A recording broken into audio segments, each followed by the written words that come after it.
I don't believe that Zouk and Kizomba are dying because I mean, they just have been privatized by the Colombians. And it's like reggaeton, Kizomba, Zouk, all these things are now becoming Latin music. But this echoes what you were saying, Papa Kisha. Yep. I mean, look, sorry to cut you, but I'm sorry. Look at this, right? Again, other people from other countries see more value in what we do than ourselves. At a certain point, we need to wake up and stop thinking that we are Preach. stars when there are people who are making millions with the shit that you created Hey. because y'all happy being stars within your own little pussy and be like, hey, I'm the big this, I'm the big this. Bro, who the fuck are you big compared to? Like, let's check ourselves. Like, that's like me, right? At a certain point, I was feeling a certain way because people were taking my sound and doing their stuff and inspiring themselves and whatever. I was feeling like they were taking my sound when I think they were being inspired by myself. And Oshulade, one of my big mentors, was like, you should actually feel fortunate and honored because you're inspiring other people. Now, if they're copying you verbatim, it's okay. That's their process until they find their sound. But, you are inspiring people. So I'm not saying that I was probably not caught up in my ego because I was.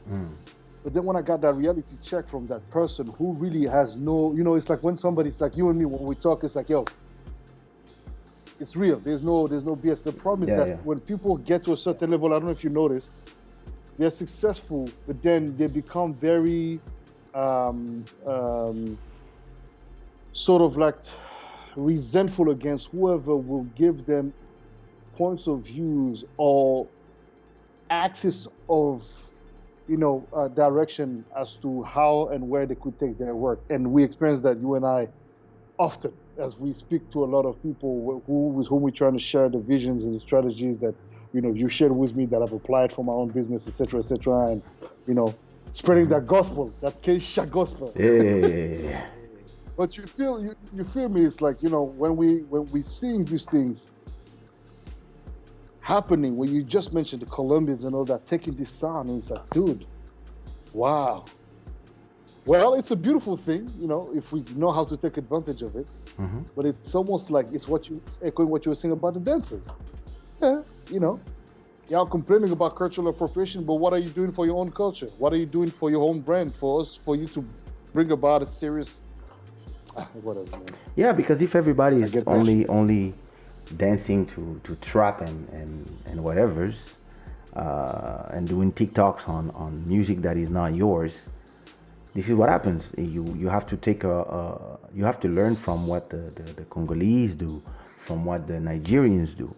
Nigerians are pushing their sound worldwide. It's like one man, and at the same time they are opening a bit to the others, and they are letting some in. But they are really proud of their artists, and they are pushing their artists.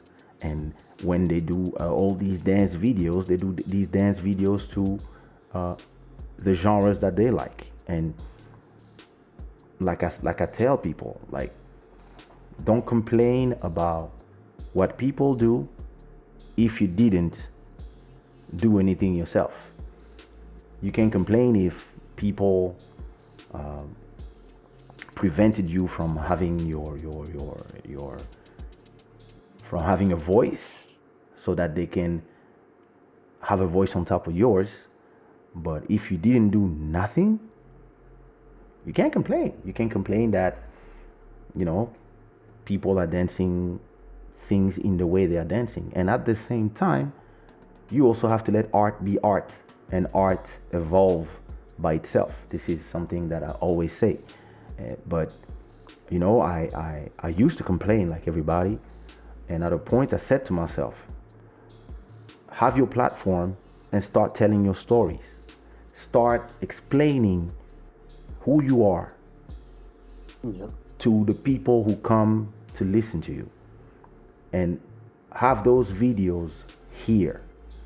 If you want people to know what is Afro House, what is Ancestral Soul, who did what, how, take the time to do a Monday talk or 2 or 3, and invite the people who are still here, who were there in the Yeah, beginning, that's the point. and We start spoke about. having the conversation in your platform, whatever the size it is, because one day somebody will type, "What is ancestral soul?"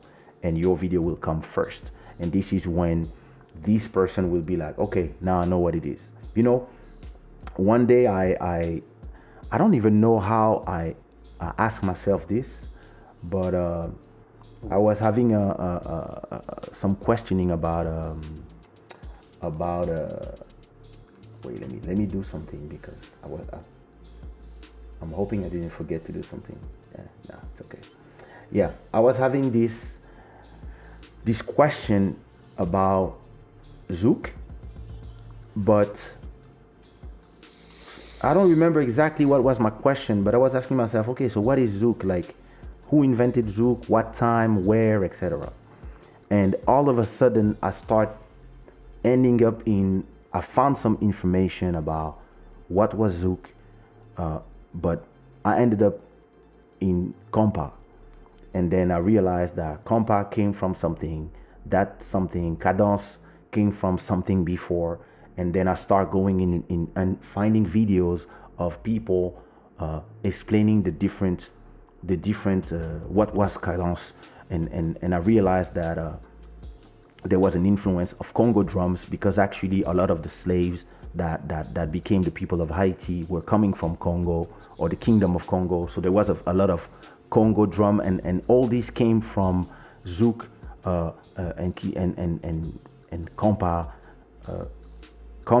Zouk came from compa, but compa actually, if you go a few hundred years before, it comes from the voodoo drums, and you can go, and then you can retrace with the slavery, and then all of a sudden I ended up learning about meringue, and then I was like, okay, what is meringue the same thing as merengue? No, because meringue is one side of the island, what was the French side, and then merengue is the Spanish side, and then all of a sudden you can start doing some diagrams and learning. But me, I'm a learner. I don't come and say, oh, these come from there. And maybe because I don't have a chip in the game, because I'm not Angolan, I'm not Cap Verdean, I'm not all this, so I don't really care who wins and where it's from. I can actually look at the information without being, I don't care if it comes from here or there, even if and then when you start really learning and finding all the information, then all of a sudden you actually feel great, because you're realizing that it actually comes from so many places at the same time. And then now you have to do a timeline. You have to start to understand. You have to understand the role of slavery in there. You also have to understand the role of the French, finally, because if they didn't play the music for their masters, they wouldn't have invented that music that way, because they came from their African rhythms and voodoo and religions. And then the masters told them, hey, play us from some cadence, which was actually some French music. And then they transformed the cadence in cadence, not with a C, but with a K. And all this I was reading, and I spent the whole night being, wow. And then all of a sudden I ended up realizing that, for example, I always thought that mazurka, for example, was a music from Martinique. And then I realized that no, it's the same thing. At a point, Martinique was, before it was owned by the French, it was owned by Austria. And the Austrian, they actually have something that is called mazurka. And the original mazurka, it sounds exactly like the one from the West Indies, just like the one from the West Indies has the syncopation, right? And then I was like, okay, so how did the, because I know there's some huge bands of mazurka in Martinique. And I was like, okay, wait, so how did this happen? And same thing. When those people came from their country to be in Martinique, to whatever, they would ask the slaves, yo, this is mazurka. I want you to play that thing with the violins and stuff. And then the slaves start transforming it and adding the flavor, adding the pili pili and the kwanga. And it's fascinating to realize that it's more than what you think. And Absolutely. it's so much more than what you think. But if the people don't know, and if you are the only one who has the information, but you don't give it to the people, how will the people know?